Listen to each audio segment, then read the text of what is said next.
Hi, Metzger. Welcome to Chem Exam Prep. We are now in the countdown number 7. Let's go over the number 7 most missed question. Which of the following cannot be an empirical formula for a substance?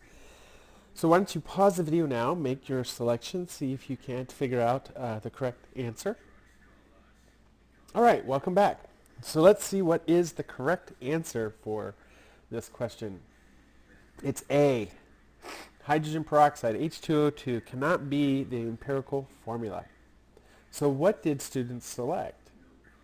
Well, on this exam, 21% of the class selected E, HO. And so when you look at the root cause of this, I think there's a couple reasons. One, they are unfamiliar with the molecule. I mean, if they look at H2O2, H2O, H3PO4, H2CO3, they've seen those. They're familiar with those, especially if they've done the study. But HO, they'd be like, huh, that just does not look right, therefore that must be the wrong answer. Another reason is that they mix up the definition of empirical and molecular formula, and they think that that is not a molecular formula, where the other 4 suggestions, A through D, are molecular formulas. So it could be one or the other.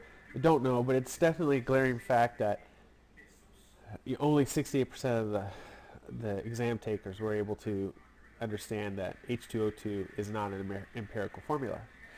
Now, in a similar fashion, just looking at ratios, if you really think about empirical formula, it's really the ratio of the atoms in a molecule.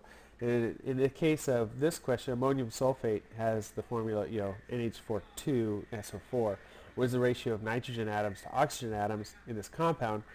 This one was easier, but I still was interested to see that 10% of the class selected A. Now, B, C, D were not selected, so it's really easy to just count the atoms and say, yep, that's what you have in the molecule. In this case, you have 2 nitrogens and you have 4 oxygens. So then what's the ratio? It's 1 to 2. Therefore, the choice is E.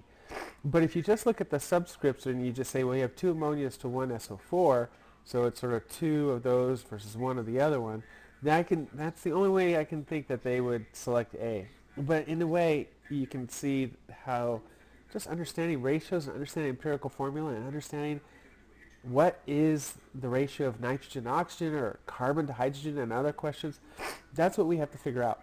So we'll go through some training so we can nail this whole topic of empirical formula and the ratios of atoms in a molecule.